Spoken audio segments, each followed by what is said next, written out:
अस्सलाम वालेकुम फ्रेंड्स, मैं हूं ज़ीशान। वेलकम करता हूं आपको अपने यूट्यूब चैनल पर। दोस्तों, अगर 2022 की बात करें तो एक वर्स्ट परफॉर्मिंग ईयर रहा।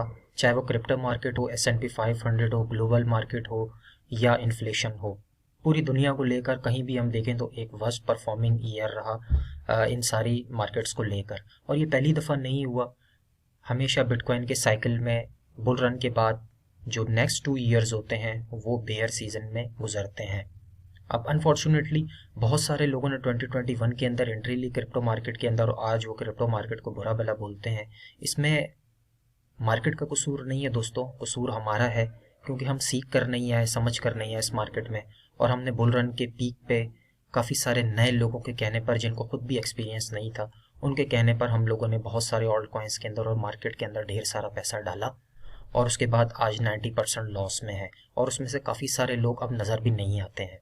तो आज मैं आप लोगों के साथ 2022 का जो ईयर है उसका चार्ट आपके सामने ओपन है। इसके ऊपर मैंने RSI अप्लाई किया है। RSI इंडिकेटर की मदद से हम समझने की कोशिश करेंगे कि नेक्स्ट मूव क्या हो सकता है, पास्ट हिस्ट्री को देखते हुए अभी आगे आने वाले दिनों में क्या पॉसिबिलिटी है, क्या प्रोबेबिलिटी है। और सिर्फ एजुकेशनल पर्पस के लिए आप लोगों के साथ ये सारी इन्फॉर्मेशन शेयर करता हूँ। इसका मकसद हरगिज़ ये नहीं होता कि जो मैं आपको बता रहा हूँ वही होगा। कोई भी इंसान 100% परफेक्ट नहीं होता, लेकिन पास हिस्ट्री को देखते हुए हम एज्यूम करने की कोशिश करते हैं, प्रेडिक्ट करने की कोशिश करते हैं कि आने वाले दिनों में क्या हो सकता है। साथ साथ BTC के प्राइस के ऊपर थोड़ी सी बात करेंगे, और उसके अलावा S&P 500 को देखेंगे। चैनल पे अगर आप पहली बार आए तो लाइक सब्सक्राइब ज़रूर कीजिएगा दोस्तों। यहाँ पर इस वक्त मैं चार्ट को बड़ा कर लेता हूँ दोस्तों। यहाँ पे आप देख सकते हैं मैंने RSI अप्लाई किया है। ठीक है, ये पूरा 2022 ईयर का चार्ट मैंने जो माइक्रो टाइम फ्रेम में मैंने ओपन कर रखा है आपके सामने, और इसमें मैं आपको कुछ चीज़ें समझाना चाहूँगा जो आपके लिए समझना बड़ी ज़रूरी है। 2022 का जब ईयर दोस्तों स्टार्ट हुआ तो उसके बाद RSI को अगर हम देखें तो ये एक बेयर फ्लैग जोन में एक पैरेलल चैनल में मूव कर रहा था। और यहाँ पर अगर हम देखें तो बिटकॉइन का प्राइस था तकरीबन 33,000 के बाद बिटकॉइन ने अपना हाई लगाया 48,000 का। उसके बाद हमें लूना का एक बड़ा क्रैश मार्केट में नज़र आया, जिसकी वजह से -50% मार्केट क्रैश हो गई। 48,000 से 30,000 पे मार्केट आ गई। और यहाँ से अगर हम देखें तो ये एक पैरेलल चैनल में था RSI ने इस ट्रेंड लाइन को ब्रेक किया जब लूना का क्रैश हुआ, और यहाँ से हम 50% माइनस क्रैश में आ गए। उसके बाद दोबारा से मार्केट साइडवेज में चली। ठीक है, RSI ऊपर जाना शुरू हो गया। अगर हम RSI को गौर करें तो ये एक बेयर फ्लैग जोन में आ गया दोबारा, और यहाँ पर आने के बाद इसने अपना एक हाई लगाया। और यहाँ पे अगर हम मार्केट को देखें तो तकरीबन मार्केट ने दोबारा से एक 32,000 का हाई लगाया, और फिर हमें सेल्सियस की बैंकरप्सी की न्यूज़ मिली, जिसमें हमें पता चला कि सेल्सियस जो है वो बैंकरप्ट हो गया। एक बड़ी कंपनी थी लैंडिंग, बोरोइंग और डिजिटल एसेट्स की। उसके बाद हमें वापस से मार्केट 32,000 से 17,000 पे क्रैश होती हुई नजर आई। एक बड़ा क्रैश था 50% का। और यहाँ से बेयर फ्लैग अगर हम देखें तो RSI ने ब्रेक किया। उसके बाद नेक्स्ट क्या हुआ, फिर से मार्केट एक साइडवेज मूवमेंट में पैरेलल चैनल में मूव होने शुरू हो गई। ऑलमोस्ट 2 मंथ्स, जब जून में बिटकॉइन ने बॉटम किया, उसके बाद अगस्त तक, सितंबर तक बिटकॉइन ने अपना 25,000 का हाई लगाया। और उसके बाद फिर फेड के जो इंटरेस्ट रेट थे वो 75 बेसिस आना शुरू हो गया, और साथ में इन्फ्लेशन कंट्रोल से आउट हो गई। साथ साथ CPI डाटा भी बहुत ज़्यादा आने लग गया। तो यहाँ पे फिर से RSI ने एक बेयर फ्लैग बनाया, एक चैनल, और उसको यहाँ से इसने ब्रेक कर दिया वापस से, और वापस से तकरीबन 30% का क्रैश हुआ 25,000 से 17,000 के अराउंड। फिर अगर हम देखें तो मार्केट ने दोबारा से एक साइडवेज मूवमेंट किया ऑलमोस्ट 2 मंथ्स तक, और फिर हमें फाइनली FTX का क्रैश नज़र आया। और FTX के क्रैश की वजह से 20,000 से हम वापस आ गए 15,500 पे। यहाँ पर आप देख सकते हैं RSI ने वापस से इस जोन को ब्रेक किया, और उसके बाद ये आ गया नीचे। ठीक है, और मार्केट भी क्रैश हो गई। तो इसमें देखने वाली बात यह है दोस्तों, RSI में अगर हम देखें, जब भी RSI अपने 30 के लेवल के करीब आया, जब यहाँ पे RSI ने अपना बॉटम किया तो 30 का लेवल था। उसके बाद RSI ने वापस से 60 के ऊपर अपने आप को एक रेजिस्टेंस की तरह काम किया।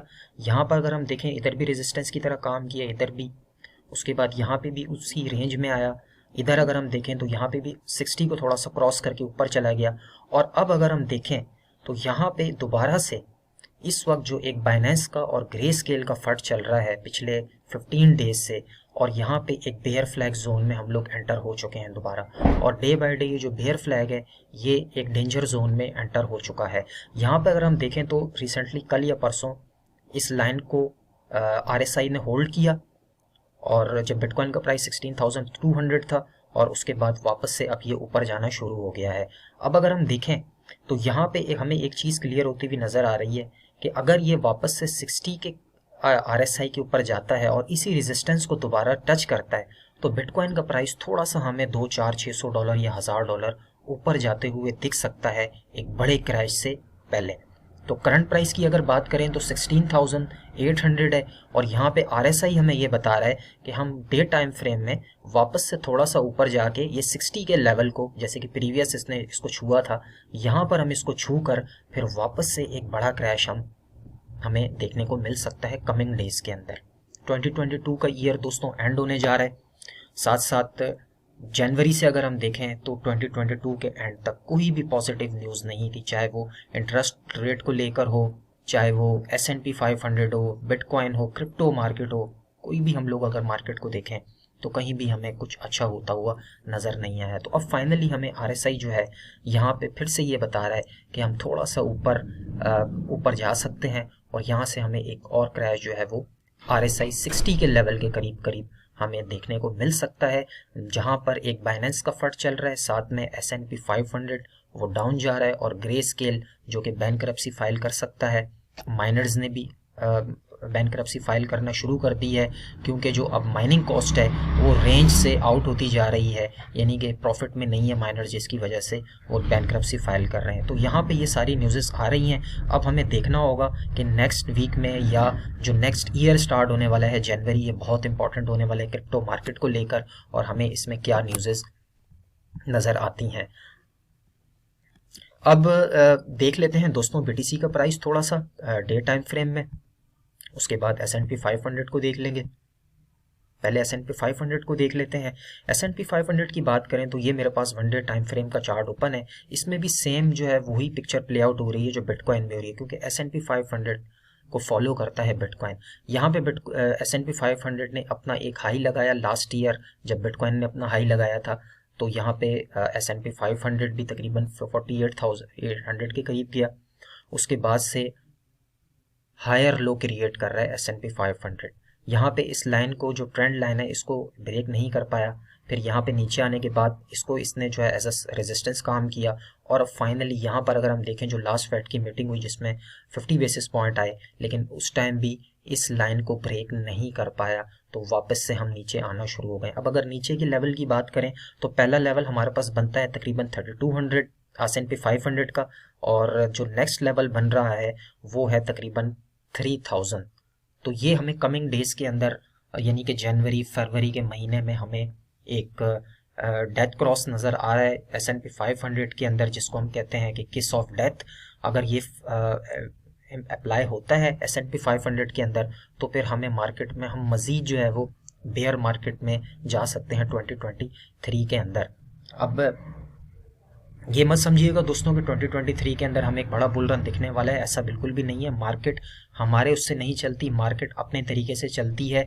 अगर आप मार्केट को अपने तरीके से चलाना चाहेंगे तो ऐसा बिल्कुल भी नहीं होने वाला। जिस तरह साइकिल पीरियड होता है मार्केट का, बिटकॉइन का, उसी तरीके से S&P 500 का उसी तरह मार्केट फॉलो होती है। तो यहाँ पे हमें क्लियर पिक्चर दिख रही है, S&P 500 डाउन ट्रेंड में है, जिसका इम्पैक्ट ग्लोबल मार्केट बिटकॉइन पे पड़ता हुआ नजर आ रहा है। और लेवल मैंने आपको बता दिए, हमारे पास ये लेवल एक फ्लैश क्रैश हो सकता है, जस्ट लाइक यहाँ पे आप देखें 2020 के अंदर कोविड का क्रैश आया था, तो यहाँ पे भी अगर एक फ्लैश क्रैश होता है तो हमारा लेवल तकरीबन 3000 के करीब बनता है, और उसकी वजह से बिटकॉइन का प्राइस भी हमें नीचे जाता हुआ दिख सकता है। फाइनली थोड़ा सा बिटकॉइन के प्राइस को कवर कर लेते हैं डे टाइम फ्रेम में।